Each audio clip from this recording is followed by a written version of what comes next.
Hello, and welcome to Conversations with Reverend G. I am Reverend Grenetta Mason, aka Reverend G, and I'm here with you every Monday night on WEMS Radio Live from 8 p.m. to 9 p.m. Each Monday, I have guests from all walks of life with varying perspectives. We talk about life, we talk about love, and we talk about spirituality. We share our stories in hope that the things that we share can support you in any way. I love that my guests, they all have different stories to tell, different things to share. And we hope that as you watch the show, you walk away with something. We talk about spirituality, and we talk about spirituality from a practical point of view. How does it work in your everyday life? What do you use as your go to spiritual practices? Because I talk about the spiritual toolkit. And the spiritual toolkit consists of all the practices that support you in your life. And we all have different things that we do that support us in finding peace, that support us in finding clarity. And as we share on the show, I hope that some of the things that we share you can use also. My goal is to really support you in finding joy and living your best life with grace and ease. With so much going on in the world, and just so every week there's something different that's happening, I'm sure we all need to find some peace. So I hope that you can find practices that support you in just finding that peace moment by moment. You can find me every day on Facebook as Reverend Grenetta Mason, and I'm on Instagram as Rev Grenetta with inspirational messages. Tonight, I have a special guest. I'm excited to have Johnny Rogers on my show. Johnny Rogers is a retired transatlantic pipeline security officer. So I'm excited to talk to him about his experience in Alaska, right? Maybe you've been to Atlanta too, but in particular, Alaska. Hey, Johnny. Hello, G. How are you? Good. One of the things I want you to know about Johnny is he said he was born in North Carolina. He found fame in Alaska, and he's retired in Texas, right? So Johnny can walk us through, what all that means. And today it's Memorial Day. So today we're honoring all the men and women that died serving in the United States military. And Johnny, I know you are a military man, right? So talk about your military experience and how you got to Alaska. If that's how you got to Alaska, I wasn't sure, right? Yes. First of all, Robin G, thank you for having me on your show. I really appreciate it. I left Alaska, correction, I left North Carolina in calendar year 1974 Mm. to join the military. I was 21 years of age, and I became a military policeman. And to give you a little bit of history on that, I met my bride, my darling wife, in New Jersey. That was my first assignment. She was in the military. She's also retired military. Mhm. And I stayed in New Jersey for 16 months, I believe it was. Then I Uh, came down on orders for Germany. She came down on orders for Alaska. So I could not get anyone to amend my orders there in New Jersey. So I got in my car, my wife and I, and we took a trip to the Pentagon. mm. Yeah, we were en route to North Carolina and California. She's from California, and I'm from North Carolina. So I stopped at the Pentagon. I told my wife, I said, we don't have anything to lose. All they can do is say yes or no. So I Hmm. stopped at the Pentagon. That colonel, he told me, he said, Specialist Rogers, I have never had a soldier come in here and ask me to amend their assignment. He said, Mm. I'm going to make an exception this time. Wow. So he said, now I'm gonna be honest with you. He said, we don't like sending our black soldiers to Alaska, especially MPs. Mm. And I asked him why. He said, we don't have many black MPs up there. He said, you got Uh, he jokingly he said, "You guys don't like the cold." Well, he's right. Right. Don't like the cold. Anyway, nevertheless, he amended my orders. I went to Alaska with my wife, and I had a 16-month assignment in Alaska before IETS, before I separated from the military. Mm-hmm. So I got out of the military. Actually, I had six weeks left in the military. Mm-hmm. And I told my wife, I said, I don't want to stay in the military. I said, I want a job. I said, you just re-enlisted, so I got to stay here in Alaska. I got to find employment. So Okay. the pipeline was going strong. Mm. There was big money on that pipeline. I mean, big dollars. You know what's interesting about that is when I remember about the pipeline, I can't remember how old I was, but I do remember the whole idea of people going, they would say, go to Alaska, you can make a lot of money if you work on the pipeline. But as you said, it was like I was in a Black community and they were like, oh no, it's too cold, right? Nobody was really willing to go to Alaska because of that coldness, right? Yes. So it was like interesting because I was wondering how did you get up there, and also about the number of Blacks that were there. So once you got there, what was that like for you? Well, once I got there, I got the job on the pipeline. The personnel manager, he told me, he said, I know your boss, which is the provost marshal for the military police in Alaska at that time. And he said, you go tell your boss to give me a call. Mm-hmm. And then if he say I can hire you, I'll hire you. So I said, okay. So I went back out to Fort Wayne, right, knocked on the major's door, and he said, Rogers, what do you want? Mm-hmm. I said, sir, I need a job. I'm trying to get a job on the pipeline as a security officer. He said, oh, yeah. He called the man's name. He said, yeah, Mr. White, he's a good friend of mine. He said, is he going to hire you? He said, he'll hire me on one condition, that you tell him to hire me. He said, tell you what, I give him a call in the morning, first thing in the morning. So first thing next morning, about 8 o'clock, Mr. White called me up and said, hey, Johnny Rogers, come on down, let's talk. Mm-hmm. All right. He said, I got a job for you in Valdez, Alaska. Okay. I said, well, sir, Valdez, Alaska, that's away from home. That must be away from my wife. Mm-hmm. He said, look, I just hired 23 people. Do you want the job or don't you want the job? I said, what are you going to pay me? He said, I start you off with $1,000 a week. Well, I was making only $600 a month. Mm-hmm. I said, I'll take the job, but still, could I stay in Fairbanks so I can come home every night? Right. He said, well, I tell you what. He said, I'll leave you in Fairbanks. 23 people I just hired today, they all went out of town. Valdez and Prudhoe Bay, they're farmed out on 800 miles of pipeline. Mm-hmm. I said, okay, all right. He said, I will start you off in Fairbanks, but it's up to you how long you stay there, what kind of job you do. I said, okay. Well, I stayed there for almost 35 years. Well, what kind of work, what is being a security guard at the pipeline? What is that? Well, I'm like, I'm thinking. Well, we pump oil, Reverend G. We pump oil. Okay. At one time, we supplied a big portion of the oil for America. But now the pipeline has dwindled down, I think, to about 500,000 barrels a day.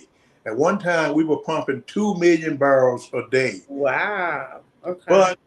But this administration here will not let us develop our natural resources there. Alaska has a lot of oil and gas. Mm-hmm. We have so much oil and gas that we could, if they would allow us to start pumping, we can get the price of gasoline back down to $2 a gallon at the fuel pumps. That's how much gas and oil we have up in Alaska. Mm-hmm. But why won't they? Let me step back a minute. When you say they won't allow you to, what is that? Political, or what reason? Is it about how to get the gas? What is it? Well, when President Donald Trump was in, he had opened up Alaska. He had opened up ANWR to production. Mm-hmm. When President Biden came in office on his very first day, he wiped it out. Why you think that was? What was the reason? Well, the reason was he wanted to get off fossil fuels. He wanted to get America on renewable resources, and we're not ready for that right now. That's why the price of oil is where it is right now. That's why in Texas right now, in San Antonio, where I'm at, we're paying $4.60 average per gallon of gasoline. Mm-hmm. In Alaska now, I think they're paying like 505. That's if you go to Costco. I Mm-hmm. heard that if you don't go to Costco, if you go to some other retail outlet, you're going to be paying about 519 or 520 per gallon. Okay. And so, but if we had been able to develop our resources and they had kept the Keystone Pipeline open, we would not be in the situation that we're in right now, because Alaska is known for natural resources. We have Mm-hmm. natural gas. We have fossil fuels up there. All the government need to do is let us develop our natural resources.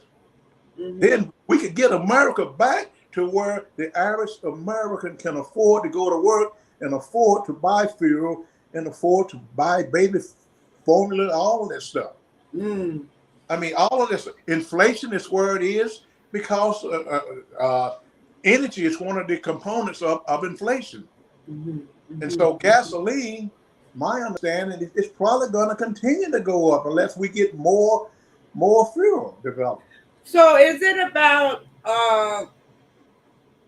the the mining of the gasoline? What's the whole issue around that they won't allow us to? They shut it down because of the way we're mining the gasoline, So or the, the natural resources, or the air, or climate change. What? well, the Biden administration, one reason why he shut the oil fields down is Hmm. because he claimed global warming. Okay. I don't believe we have global warming to the extent where we have to shut down our fossil fuels. I don't think Hmm. we're there yet. So Hmm. we need fossil fuels until we can get more renewable resources. Right now, we don't have enough solar panels or enough windmills Right. to supply America. I got Hmm. solar panels on my home here in San Antonio, but how many Americans got solar panels? Not many. Right. Hmm. I Hmm. think we probably have maybe 20 million out of 329 million Americans that have solar panels. Hmm. Now that's that's atrocious. Right. So the bottom line is we're not ready to be weaned from fossil fuels yet. We Hmm. can afford Right. Okay. So we it. have to really, as you're saying, get more solar energy going, move towards having more natural forms of gas as opposed to, and then because we're not ready, you're saying that's where we find ourselves with taking the, with the war going on and where we're getting the gas and all that, is that's causing the prices to go up. No, no, no, no. That's not the case, Reverend G. What's Uh, the case? the case is Russia, before Russia was engaged in the Ukrainian war, the price of fuel was already going up. The price of energy, natural Okay. natural gas, not natural, yeah, natural gas and fuel at the fuel pump. They Mhm. were already escalating. Okay. Uh, so the war doesn't have a whole lot to do with that. But when the Biden administration shut down our oil fields, Hmm. that's what caused the prices of oil to go up because we don't have the development. We're not developing our resource. Right down here in the state of Texas right now, we're not at 100% capacity in our oil fields, and certainly not 100% capacity in Alaska. Hmm. Hmm. So And I always hear people say sometimes that, is this a real crisis or is this political, right? Do well, we have enough resources here that we're not using, that we're holding on to? What's your take on that? what's my take on what we're holding on to? Yeah, whether or not we have enough resources here We to supply. uh, You're uh saying that see, even with Texas, you said Texas is not at capacity. They shut down Alaska. Were we at, so Alaska was supplying much more than it's currently supplying to us? yes, yes, yes. If you let us open up development in Alaska, we can put more oil in that pipeline. We can get up to 2 million barrels a day again, like we were Okay. before. Mm-hmm. If the Biden administration open up the XL Keystone pipeline, that's going to put more oil in America also. If he let the state of Texas develop our resources down here at 100% capacity, we're going to have more oil going into the pipeline also. America has enough natural resources to sustain the American people.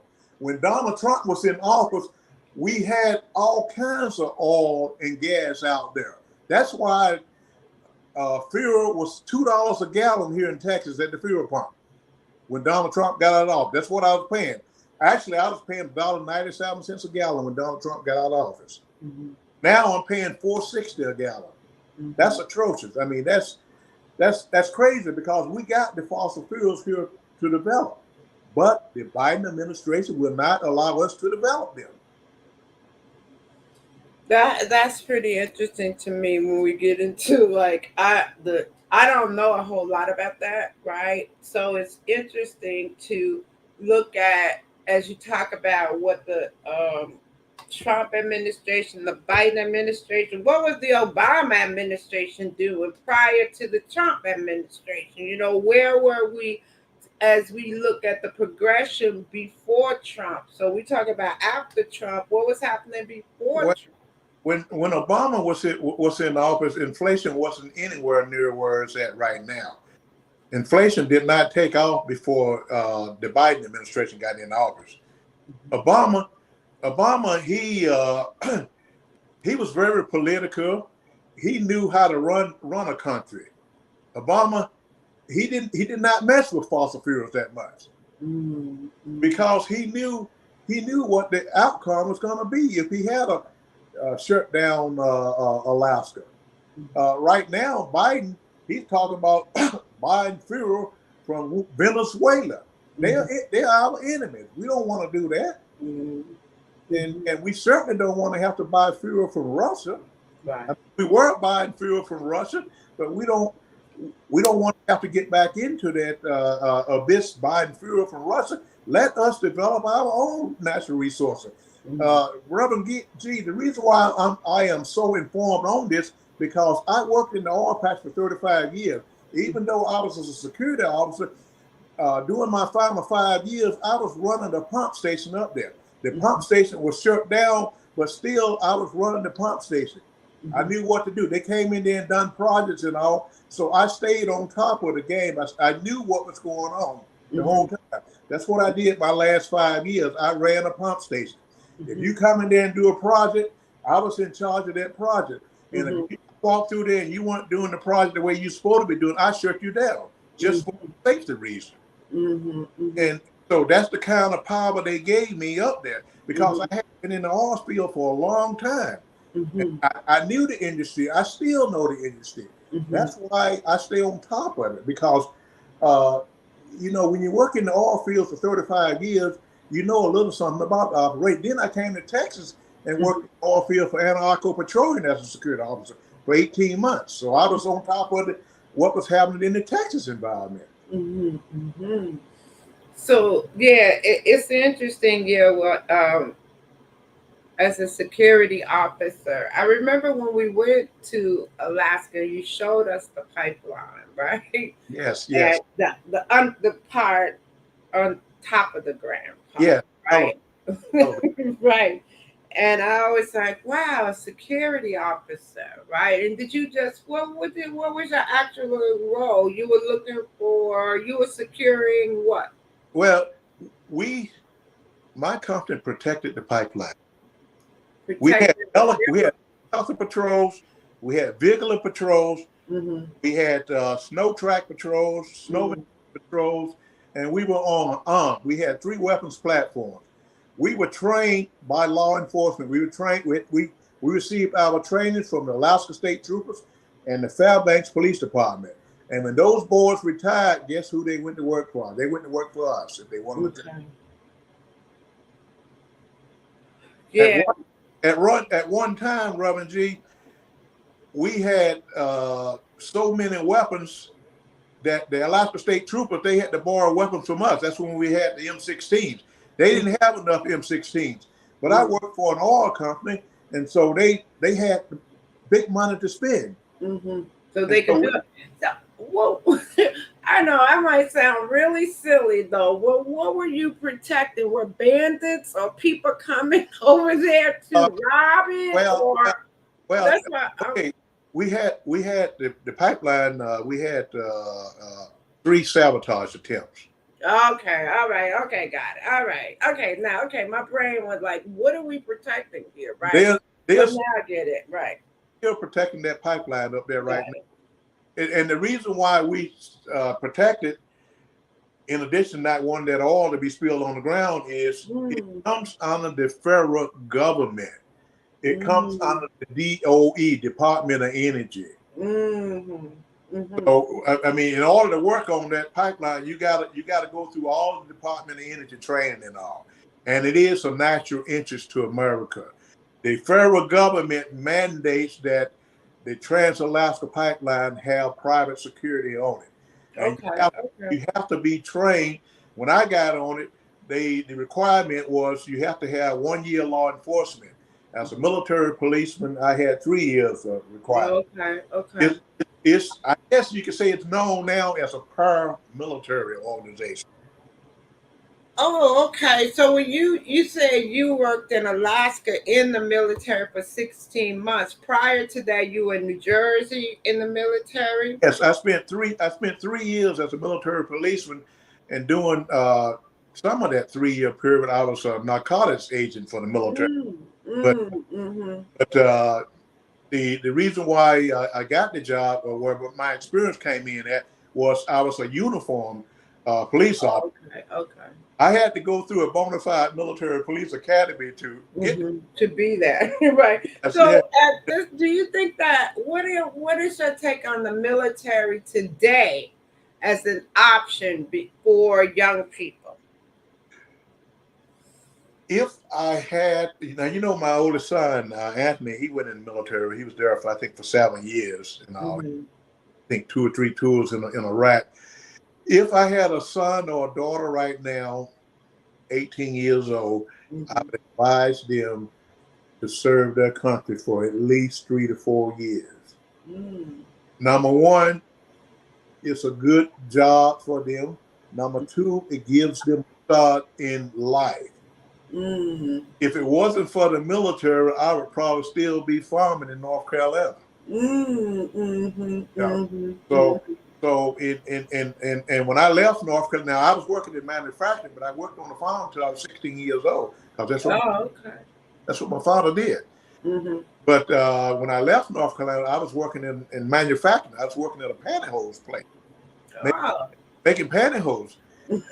And so I joined the military.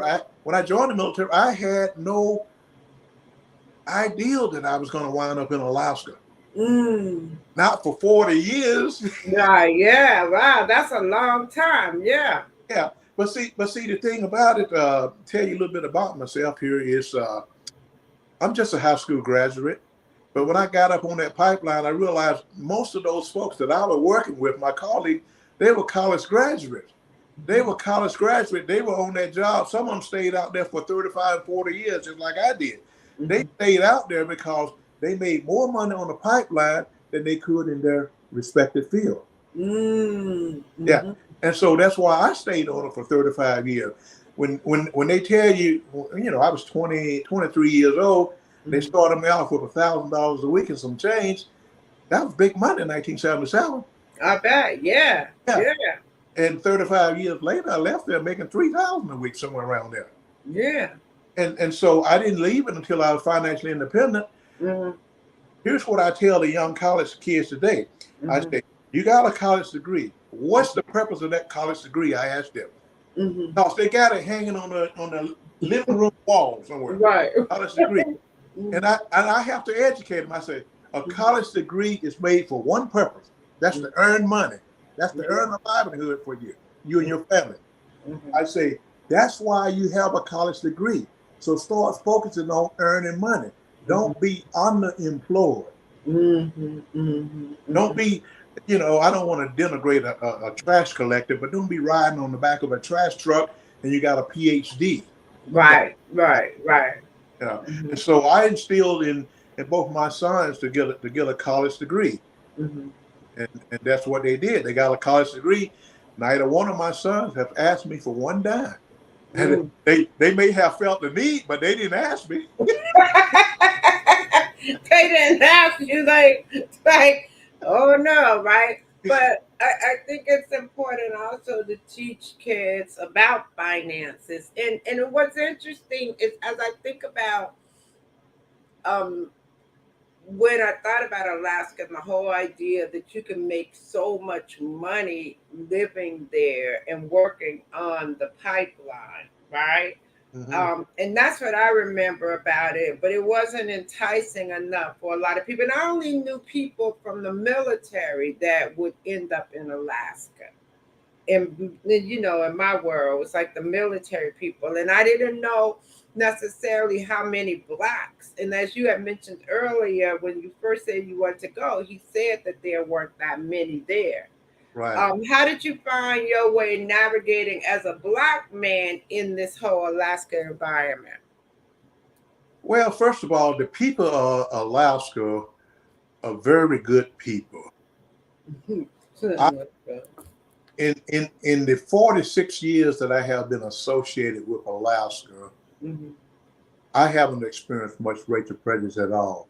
I remember one time I ran up on some hunters on the pipeline Mhm. a few years before I retired, and they were all from places like Louisiana, Mississippi, Georgia, North Carolina. You know, it's about 10 of them. They were Mhm. halfway drunk, and I ran up on them in the middle of the morning, like 2 o'clock in the morning, and I said, "Gentlemen, you got to break camp. I hate to tell you this, but you got to break camp. Mhm. Be in a restricted area." And they said, "Well, what do you mean we got to break camp? There's only one of you, it's 10 of us." Mhm. So I backed up to my truck and didn't say another word. I backed up to my truck and I got my AR-15. That was what I say. You got your gun. Yeah, and I said, you know, I told you got to move. And to me, you communicated a threat. Mm. You got to move, and you got to move right now. And one guy used the N word, Mm-hmm. and I said, I don't care what you call me, you're going to move. And Mm-hmm. the same guy said, you know, we could drop you. I said, I tell you what, you may drop me, but you're the first person I'm going to take out. But you were ready for them, right? Ready. I was ready. Yeah. And he used the N word again. He said, "We better go. This N gonna kill us." So Mm-hmm. he broke camp, and next day I came through there. They were in another area, but they were in an area where it wasn't restricted. I asked them. I said, "You guys get the moose yet?" They said, "No, we haven't seen anything." And they were talking to me, treating me with some respect. And I said, "I tell you what, I've been out here working on this pipeline for over 30 years. Mm-hmm. Hey, I'll show you where the moose is at. Follow me." Mm-hmm. So I took them. I took all 10 of them up the pipeline there, off the pipeline, and I put them in a spot where they could get a moose at. 2 days later, I came back through there. They had 2 moose. Wow. They were ever so grateful. All of them shook my hand and all. Mm-hmm. Mm-hmm. You know, I didn't hold it against them. As a Mm-hmm. matter of fact, I didn't even write a report on it. I mean, I wrote a report on that I had to escort them off, but I didn't put any of the language in the report that they used and all. But that's the only time that I can remember experiencing any racial. Mm-hmm. And to your question, Mm-hmm. the people of Alaska, they're good people. They don't look at the color of your skin.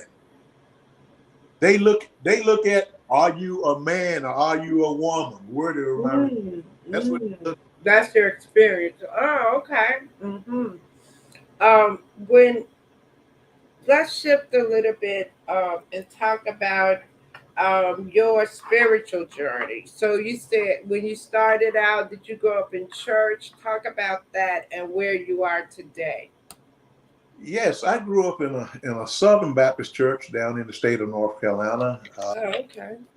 and I was made to go to church. And Mm-hmm. so when I left North Carolina, joined the military and all, I didn't start going back to church until I got to Alaska. Mm-hmm. I was going to this predominantly black Baptist church in Alaska. Mm-hmm. And so one day, my wife and I, we were running very late, and I passed this predominantly white church, and a guy on the pipeline had invited me to it. Mm-hmm. And I told my wife, I said, let's swing in here. I said, because we're going to be 30 minutes late going to this church we've been going to. So I swung in there, and I became a member of it. And 40 years later, I'm still going to this church. Wow, the same church. So Same, you left the black church and I'm, moved what? I'm, What? in a, I'm in a predominantly white church, but I tell you what, Mm-hmm. I love my brothers and sisters there, and they love me too. Mm-hmm. They're good people. Mm-hmm. They're colorblind. They're colorblind. They don't look at the color of your skin. What they look at is your heart. It's your heart right with God. Mm-hmm. That's what they look at. Mm-hmm. And that's where I'm at today in my spiritual journey. Mm-hmm. I know whom I have believed. I know if I died today, I'm going to heaven. Mm-hmm. I don't have to worry about it. And Mm-hmm. so when I meet people, if opportunity presents itself, I try to preach Christ to them. I don't beat it. I don't drum it in them. Mm-hmm. I don't, in other words, I don't shove it down their throat. I wait for the opportunity. Your actions, a lot of time, most of the time, will tell people your true intentions. It's not what you say; it's your action. That's what they look. Mm-hmm. Is he living what he preached about? Mm-hmm. Mm-hmm. And I like to say my actions determine that I do know God, Jesus as my Lord and Savior. Mm-hmm. Like I said, if I died today, I know where I'm going. I know I'm going to heaven. I don't have to worry about it. Mm-hmm. And praise God. Mm-hmm. And, Mm-hmm. and So you go ahead. no, I was saying you feel you're living your life in a Christ-like way, right? I try to, Robin G. I'm not going to sit here and fabricate a story. I try to live my life as Christ-like, but Mm-hmm. sometimes I fall short. Yeah. I'm not perfect. Mm-hmm. I'm still growing. Mm-hmm. I'm still You growing in the wisdom and knowledge of Jesus Christ. But every day gets sweeter. Yeah. You Every day. so now how long you been living in Texas? And I you have a church in Texas, or you say you still affiliated with the church in Alaska? I have a church. I have a church in Texas that I go to when I'm down. Oh, okay. When I go to Alaska, I go to my church in Alaska. Mm-hmm. And my pastor told me some time ago, well, when I first moved to Texas, I asked him about the tithe. Mm-hmm. He said, "Well, commit your tithe to those who preach to you." And so that's what I was doing. I was committing my tithe to those who preach to me, the preacher down here. Now, I subsequently have kind of backed off this church down here due to some things I don't care to share in a public setting here. But, however, uh, however, I commit my tithe. I have committed my tithe to the church last. I see. I see something there. I got some comments here. What about? Yeah. What about the people who were protesting the Keystone Pipeline? Is more gas worth killing the planet? Well, I have to disagree with that. That's my daughter-in-law there who presented the question. I know. It's like, yeah, and that was what I was asking you about earlier in terms of talking about when you say they shut it down. And I was like, but why? There's a reason that they're shutting it down. And then you said, well, we're just not ready. So how do we get ready as opposed to like destroying the planet, as she said? Well, it's not destroying the planet because the pipeline wasn't operational. How can you say it was destroying the planet? They weren't pumping any oil. How It, long it has not been? It's been in. You said it's not operational. How long has it it been? wasn't the Keystone Pipeline. They did not let the Biden administration shut down the Keystone Pipeline. It was never completed. So they never pumped 1 ounce of oil in there. Now, if you want to be concerned about a track record, look at the Trans-Alaska Pipeline. We've been pumping oil there since 1977, and we're still pumping oil there.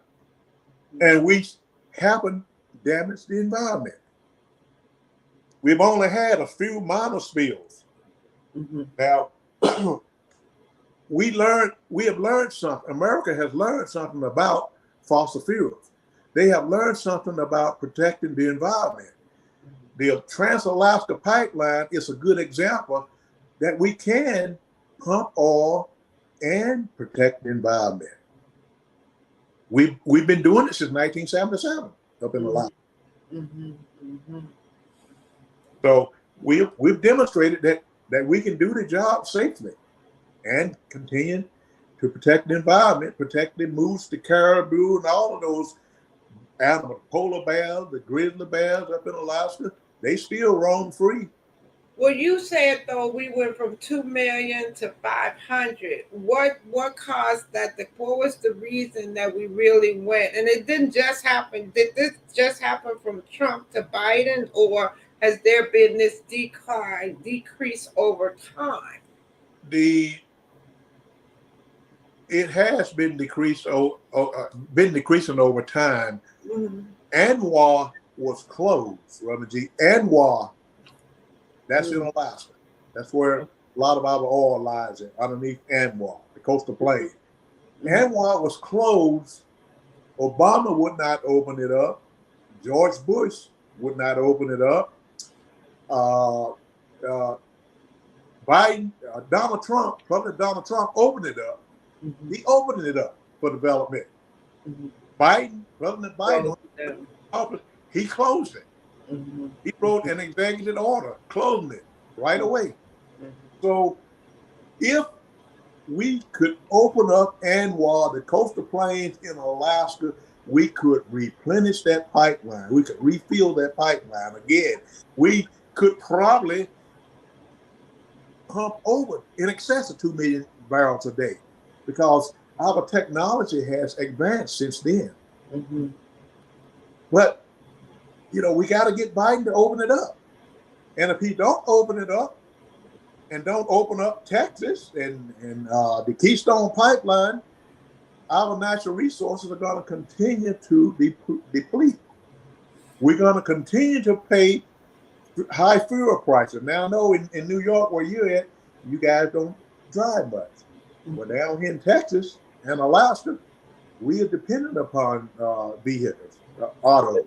Yeah, but they're moving towards cleaner, more cleaner fuel and different ways to, like the electric car. That's a way, right? To move towards like cleaning up the air. The electric car is clean by virtue of not burning fossil fuel. But who can afford it? The average person can't afford it. Well, over time, I see electric buses now, right? I'm saying as we move towards producing more, then as more people want them, the price will come down. It's like supply and demand, right? Well, we hope the price will come down. That all depends on where inflation is at. So, because the economic situation that we're in right now, there aren't going to be any price decreases. Well, we're at a really even going to the grocery store right now is looking really crazy, right? The economic situation that we're in now, there has to be a shift at some point, Well, there has to be a shift at some point, but the only time a shift is gonna come about is when the average American say, "I've had enough." They started feeling the pressure in Hip Pocket National Bank, which is their wallet. Their wallet. Somebody said they thought it was going to be about Memorial Day. It's a bunch of political worship of Donald Trump. Well, that's my cousin. That's my cousin. Your cousin said you politically worshiping Donald Trump, right? Okay.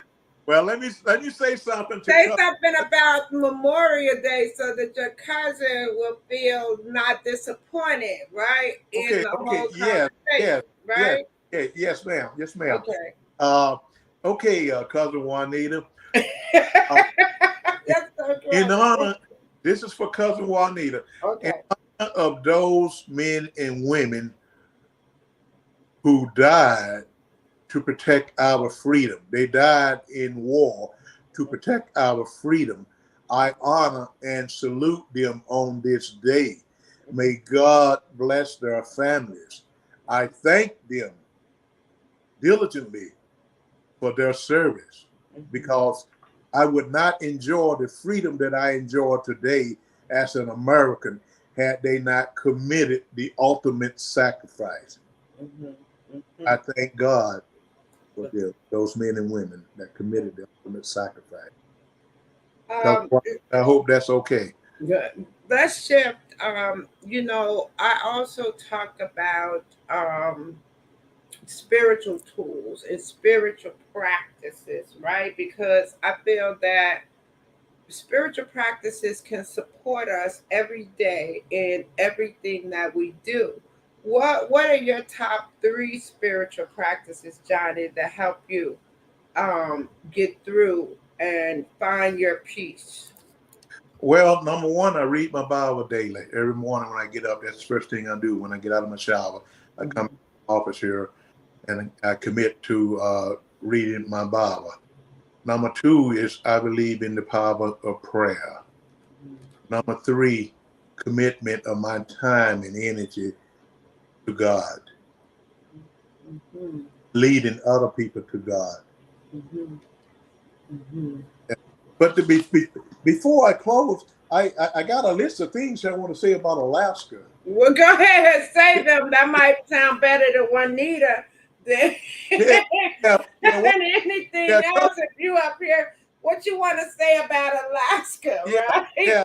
yeah, yeah, yeah. Cousin Juanita, I got 12 things I want to say about Alaska. Alaska. so so this is not just a conversation about Memorial Day. Okay, here Mhm, are the 12 things, the 12 most important things that Alaska is known for. okay. Alaska cruises. Alaska depends a lot on tourism. So all of you folks go to Alaska, get Mm, your ticket or drive in your RV or your SUV and go to Alaska.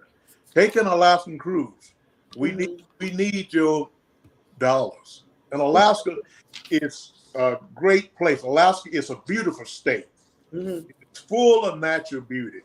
Alaska is truly breathtaking. Number two, we have vast wilderness. mm. Vast wilderness. Number Right, number three, I'm gonna go through these real quick because you're getting short on time. Number three, right. Okay, go ahead. national parks. Mhm, Denali National Park. Mostly everyone in America has heard of Mount Denali or Mount McKinley. Go to mhm, Alaska. One of the best ways I would say to go to Alaska is to fly into our largest city, Anchorage. Rent your car and drive to Denali National Park, which is like maybe 2 hours from Anchorage, 2 hours north of Anchorage.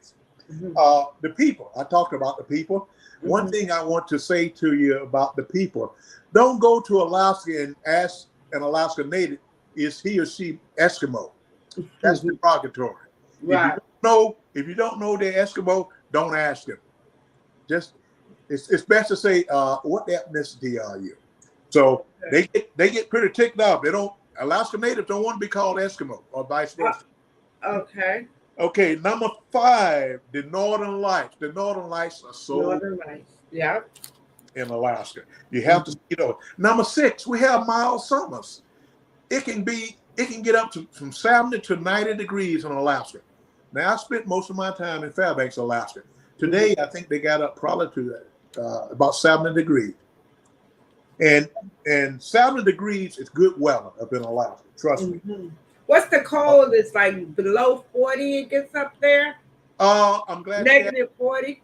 I'm glad you asked it. When I landed in Alaska in January 1976, it was 50 below zero. 50 below zero.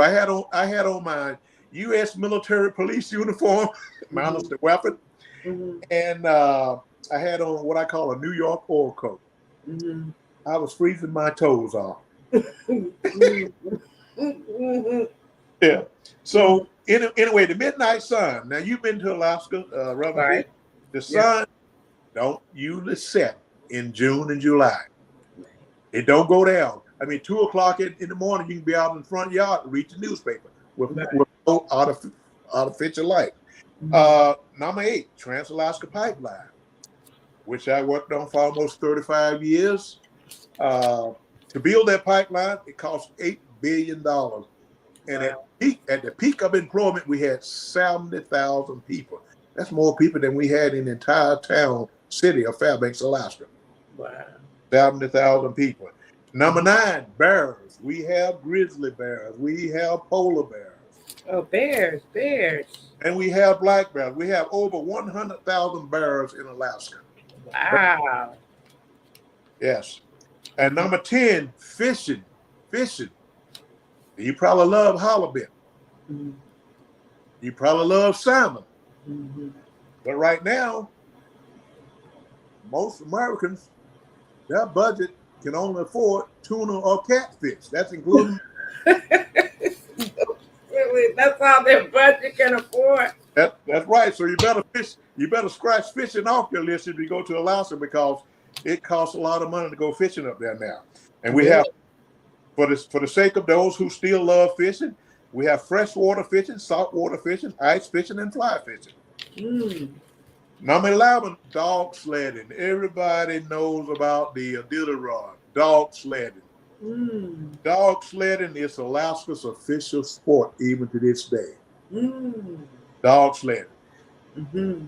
Go up there and get you a ride on a dog sled. Even in the summertime, you can get a ride on a dog sled. Number 12, glaciers. Glaciers. We have 616 glaciers in Alaska. Wow. 616. Are you having a problem with them? Because when I was in Iceland, they were saying that because of the weather, they were melting. What's happening in Alaska?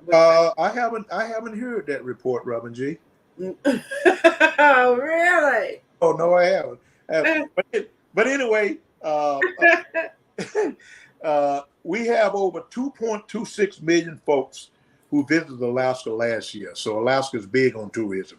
Please, so that's their biggest thing, tourism for Alaska. Tourism. Alaska is big on tourism. We love tourists up there. Mm-hmm. And Alaska has a lot to offer tourists. So you keep saying, you're so funny, you're like, are you not a Texan now? I live in Texas 9 months out of the year, but truly I'm still an Alaskan. Mm. What made you pick Texas? I'm glad you asked. Economics. Economics is much easier to retire in Texas than Alaska. Okay. Prerequisites was no state income tax. Neither state has a state income tax, Alaska or Texas. Mm-hmm. But the cost of living in Alaska is so high, it's very difficult to live on a fixed income. Mm-hmm. When I was living in Alaska, I had a job on the pipeline. It was no problem. Mm-hmm. I was making enough money to live. Mm-hmm. So down here in Texas, I'm retired. My wife is retired. You know, it's great down here because the living is compatible to my income. Yeah. Texas is still one of the best states in the nation to come to. So you say, look at me, so you say, right? Yes, but I've been here for 9 years now. And right. I love it. I love the mild winters. I love the mild. Mm-hmm. Mm-hmm. If you got air conditioning in your car and your home, you don't have to worry about the summers too much, but I do enjoy going to Alaska for 3 months every summer. Mm-hmm. Mm-hmm. And I still own my home up in Alaska, and so I go up there. That's why I say my heart is still in Alaska, and my church is still in Alaska. And so Alaska is still my first home. Texas is my second home. Yeah, that is interesting to go from the cold to the hot. Right, because I think of Texas as just hot desert-like, right? But yes. And I've never been to Texas. It's interesting of Well, you're all gonna the places, come on down here, Reverend G. right? So, Johnny, given all that, what kind of words of wisdom would you like to leave us with? And not about Donald. Don't praise Donald Trump because I don't want Juanita to come back up here, and I want Juanita to watch my show again. Right? You got her all well, disappointed, right? well, cousin Juanita, I still love her, and I know she still loves me too. She's a real dear cousin of mine, and but the thing about in answer to your question, words of wisdom is, I would say, remember, number one, where you came from. Don't forget where you came from. Mm, I haven't forgotten my roots. Number two, don't forget God. That should be number one. Don't forget God. mm-hmm. And number three, make certain that your grandchildren have a good life. Yeah, make sure that your grandchildren have a good life. It's been great having you here. What would you say you're passionate about, Johnny? I am passionate about people. Oh, okay. I Mm-hmm. love people, Mm-hmm. and I love to talk. Right? I try to leave people better than I found them. Mm. I have never seen a person that I couldn't learn something from. Whether good Mm-hmm. or bad, I learned something from that person. That's Mm-hmm. how I go through life. What Mm-hmm. can I learn from you? Mm-hmm. And I don't put myself up on a pedestal. I bring myself down to people so I can communicate with them. Mm-hmm. Mm-hmm. And before you can communicate with people, you got to come down to their level. You can't be up on a pedestal. Mm-hmm. Jesus Christ wasn't up on a pedestal. He came down and met the people. Mm-hmm. Then he could teach the people when he meet them. If they need food, give them food. They need water, give them water. Mm-hmm. Help them with their needs. Mm-hmm. Teach Christ to Ooh. Well, great, Johnny. I'm excited that you were able to join me tonight, right? And yeah, take care of your grandson, right? them. Absolutely. Just kidding.